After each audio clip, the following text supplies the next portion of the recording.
Hi friends, welcome to Fatima channel. இப்போ நீங்கள் பார்க்க போகிற வீடியோ வந்து கருவாடு ஃப்ரை.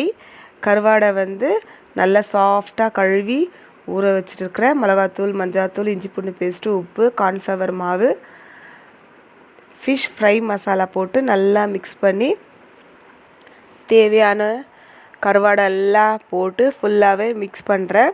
மிக்ஸ் பண்ணி நான் இமீடியட்டாக தான் ஃப்ரெண்ட்ஸ் செய்கிறேன். ஊற வைக்கிறது 1/2 hour 1 hour அந்த கேப்பெல்லாம் கிடையாது.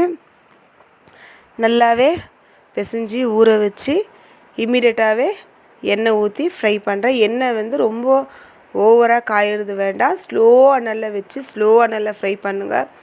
ஃப்ரை பண்ணும்போது புகை வரக்கூடாது. புகை வந்தால் ரொம்ப ஹை எண்ணெயில் இருக்குதுன்னு அர்த்தம்.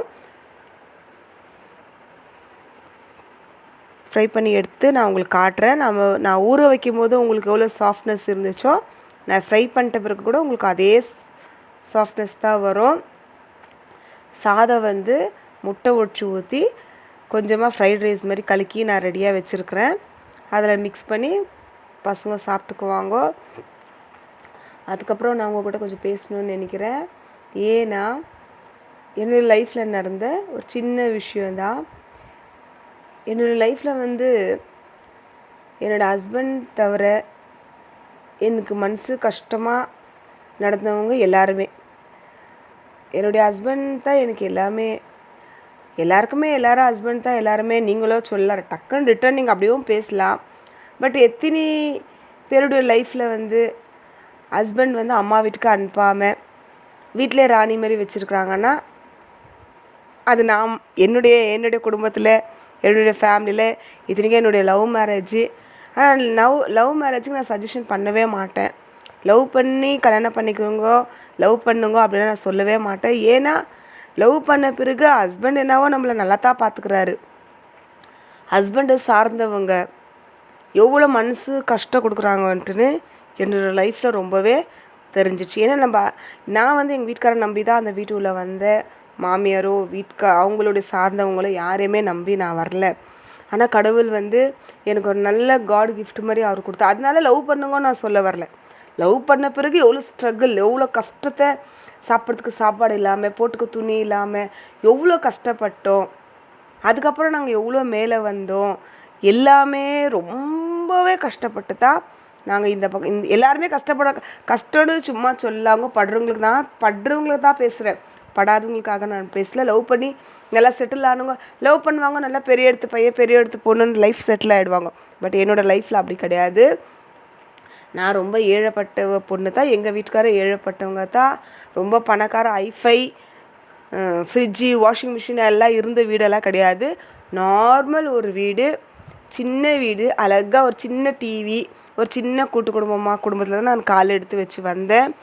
ஆனால் நான் வளர்ந்து எங்கள் அம்மா வீட்டு பக்கம்லாம் பெரிய வீடு. ஆனால் எங்கள் அம்மா ஏழைப்பட்டவங்க. ஏன்னா எங்கள் அம்மாவுடைய லவ் மேரேஜ் அதை பார்த்தோன்னா திருந்தலை. எனக்கு அதுவும் ஃப்ளாஷ் ஆகலை. ஏன்னா ஏதோ சடனாக ஒரு பிரேக் நடந்துருச்சு. அதுக்கப்புறம் லைஃப்பில் ஒரு ஃப்ரெண்ட்ஷிப் நம்மளுக்குள்ளே வருவாங்க அப்படின்னா, லேடிஸ் ஆகட்டும், ஜென்ஸ் ஆகட்டும். இது வரலங்க 40 years ஆக போகுது. எனக்கும் எங்கள் வீட்டுக்காருக்கு 42, எனக்கு 40. எங்களுடைய லைஃப்பில் இது வரலும் ஃப்ரெண்ட்ஷிப்புன்னு நாங்கள் யாரையுமே அவருக்கு இருக்குங்க. அவர் இருக்குதுன்னா அவர் வெளியவே விட்டுட்டு வந்துடுவார். வீட்டுக்குள்ளெல்லாம் உட்கார வச்சு சாப்பிட்ற ஒரு ஸ்டேஜ் எல்லாமே கிடையாது. ஃப்ரெண்டுனா வெளியே தான். வீட்டுக்குள்ளெல்லாம் யாரையுமே என்ட்ரி பண்ணுறது கிடையாது. நானும் அவ்வளோ தாங்க. எனக்கு அந்த ஃப்ரெண்டே கிடையாது. என்னுடைய கஷ்டத்தை ஷேர் பண்ணிக்கிற அளவுக்கு என்னுடைய என்ன சொல்கிறதுங்க, நான் ஏழைப்பட்டவனா எனக்கு ஏழைப்பட்டவங்க எந்த ஃப்ரெண்ட்ஷிப்பும் கிடையாது. அவ்வளோ கஷ்டத்தையே தாண்டி வந்த பிறகு எனக்கு ஷேர் பண்ணிக்க இது வரல. என்னுடைய லைஃப்பில் யாருமே ஃப்ரெண்ட்ஷிப் கிடையாது. அப்படியே ஃப்ரெண்ட்ஷிப் இருந்தாலும் அந்த ஃப்ரெண்டுக்கு உடம்பு ரொம்பவே நல்லா இல்லை. ஏன்னா அவளுக்கு உடம்பு சரியாது இருக்கும்போது நான் போயிட்டு என்னுடைய கஷ்டத்தை சொன்னோம்னா அவளுக்கு கண்ணில் தண்ணி தான் வரும். ஏன்னா என்னை வந்து அவ்வளோ நல்லா பார்த்துட்டு அதுக்கப்புறம் வந்துட்டு என் கஷ்டத்தை சொல்லி அவங்க மனசை கஷ்டப்படுத்த நான் விரும்பலை.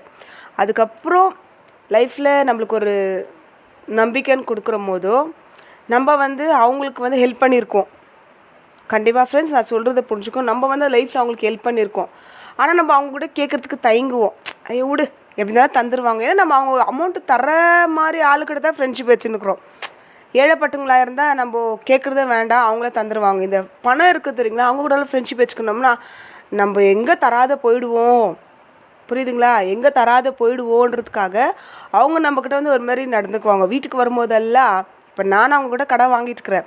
வீட்டுக்கு வரும்போதெல்லாம் அவங்க ஆல்ரெடி காசு இருக்கும், பணம் இருக்கும், நல்லா நம்ம இருக்க சாப்பிடுவாங்க, நல்லாவே நம்மக்கிட்ட இருக்குவாங்க. நம்ம வீட்டுக்கு வந்து நம்ம சாப்பிட்றத பார்த்துட்டாங்கன்னு வச்சுக்கோங்களேன், அவங்க ஒரு எக்ஸ்ட்ரா ஃபிட்டிங் எடுத்து வைக்குவாங்க. வீட்டில் ரொம்ப கஷ்டம் நீ ஏதாச்சும் ஒன்று பேசுவாங்க, ஏதாச்சும் ஒரு வாயில் வரும், எங்கள் வீட்டில் கஷ்டம் நீ. ஆனால் நம்ம ஒரு ஃப்ரெண்ட்ஷிப்பை எழுந்துக்கிறோம். ரொம்ப வீட்டில் கஷ்டப்பாத்தி, வீட்டில் ரொம்ப கஷ்டம் நீ, என்னுடைய ஃப்ரெண்டுங்களே இந்த மாதிரி கஷ்டம், அத்தை எனக்கு இது வேணும் அது வேணும், அந்த மாதிரி நம்ம லைஃப்பில் வந்து நிறையா பேர் நம்மளுக்கு கமிட்மெண்ட் ஆகிருக்குவாங்க. ஆனால் அந்த காசு நம்மக்கிட்ட வந்து வாங்குற வரைக்கும் அவங்க நம்ம வீட்டுக்கு வருவாங்க, நம்ம வீட்டுக்கு போவாங்க, எல்லாமே பண்ணுவாங்க. ஆனால் அந்த காசை வாங்கிட்ட பிறகு திரும்ப கட் ஆஃப் ஆகிடுவாங்க. அப்புறம் நானும் அவங்கள திரும்பி பார்க்க மாட்டேன் ஃப்ரெண்ட்ஸ். அது ஒன்று மட்டும் நான் எனக்கு ரொம்ப பாடாக நான் கற்று வச்சுன்னுக்கிறேன். நம்ம ஒருத்தர்கிட்ட ஹெல்ப்பு கேட்டு நம்ம ஒரு டைம் கேட்டுருக்கோம், அட்லீஸ்ட் ஒரு 10 மந்த்ஸோ இல்லை ஒரு 2 மாதமோ ஒரு 10 மாதமோ அவங்க நம்ம வந்து அவங்களுக்கு டைம் கேட்டிருக்கோம். ஆனால் அவங்க இம்மீடியட்டாக நம்மக்கிட்ட வந்து வாங்குறதுக்கு பார்க்குவாங்க. ஏன்னா அந்த மாதிரி நான் ரொம்ப பேருக்கு செட்டில்மெண்ட் பண்ணியிருக்கிறேன். கஷ்டம்னு வாங்குவேன் ஃப்ரெண்ட்ஸ், அவ்வளோ கஷ்டம்லாம் கிடையாது. எங்கள் வீட்டுக்காரர் என்னை நல்லா தான் வச்சுருக்கிறாரு.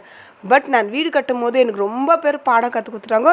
ஈவன் கூட பிறந்தவங்கலேருந்து, பெற்றவங்கலேருந்து, ஃப்ரெண்ட்ஷிப்லேருந்து, சொந்தக்காரர்லேருந்து எல்லாருமே. இப்போ பாருங்கள் ஃப்ரெண்ட்ஸ், கல்யாணத்துலேயும் வீடு கட்டும் போதோ ஒரு சாவு நடக்கும் போதோ பங்கு எடுத்துக்கினா நம்மளுக்கு ரொம்ப பிளெஸ்ஸிங். அதே மாதிரி அவங்க வீட்டில் ஏதாச்சும் நடக்கும்போதோ நம்மளால் முடிஞ்ச உதவி நம்ம வீடு கட்டும் போது கண்டிப்பாக வாயை திறந்து நிறைய பேரே கேட்டுட்டாங்க. ஒருத்தர் சிங்கிள் பர்சன்ட் யாருமே ₹1 கொடுக்கல. ஆனால் ₹1 வாங்காமல் இந்த வீடு கட்டி நாங்கள் முடித்தோம்னா அப்போ எங்களுக்கு எவ்வளோ ப்ரெஷர் இருக்கும், நாங்கள் எவ்வளோ நகைங்களை விற்றுருக்குவோம். ஏன்னா திரும்ப நம்மளால் வாங்க முடியாது ஃப்ரெண்ட்ஸ். இப்போ நம்ம ₹50,000 கொடுத்து ஒரு நகை வாங்கினோம்னா கண்டிப்பாக அதை விற்கும் போது இல்லைனாலும் ஒரு 40,000 அவ்வளோ தான் நம்மளுக்கு வரும். அது வேஸ்டேஜ் கூலி எல்லாம் போயிட்ட பிறகு நம்மளுக்கு அவ்வளோ தான் வரும். கண்டிப்பாக ஃப்ரெண்ட்ஸ், யாருக்கிட்டையும் ஹெல்ப் கேட்காதீங்க, யார்கிட்டையும் ஹெல்ப்போ நீங்களும் பண்ணாதீங்க. என்னுடைய லைஃப்பில் இது ஒரு பாடம் எனக்கு. நான் யாருக்குமே இனி உதவியே பண்ண மாட்டேன். உதவி நானும் யார் வீட்டு வாசலில் போய் நிற்கக்கூடாதுன்னு நான் நினைக்கிறேன். இதோடைய என்னுடைய வார்த்தைகளை முடிச்சுக்கிறேன்.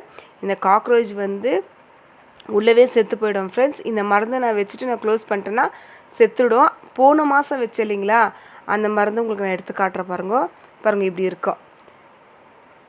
இப்படி இருந்துச்சுன்னா காஞ்சி ஃபுல் ட்ரை ஆகிட்ட பிறகு திரும்ப நான் க்ளீன் பண்ணிட்டு திரும்ப அந்த மெடிசனை வந்து எடுத்துருவேன் ஃப்ரெண்ட்ஸ். இது பாருங்க, இது எடுத்துகிட்டு திரும்ப நான் வந்து அங்கே ஃப்ரெஷ்ஷான மெடிசன் வைக்கிறேன். ஏன்னா இது ரொம்ப யூஸ்ஃபுல்லாக இருக்குது ஃப்ரெண்ட்ஸ். ஏன்னா காக்ரோச் வந்துச்சுன்னா வெளியெல்லாம் சுற்றுதுங்க, அதில் கபோர்டு இருந்தால் கண்டிப்பாக வரும். இந்த மருந்தை நீங்கள் வச்சு யூஸ் பண்ணி பாருங்கள் ஃப்ரெண்ட்ஸ். இந்த வீடியோ உங்களுக்கு பிடிச்சிருந்தால் லைக் பண்ணுங்கள், ஷேர் பண்ணுங்கள், கமெண்ட் பண்ணுங்கள் ஃப்ரெண்ட்ஸ். பாய்.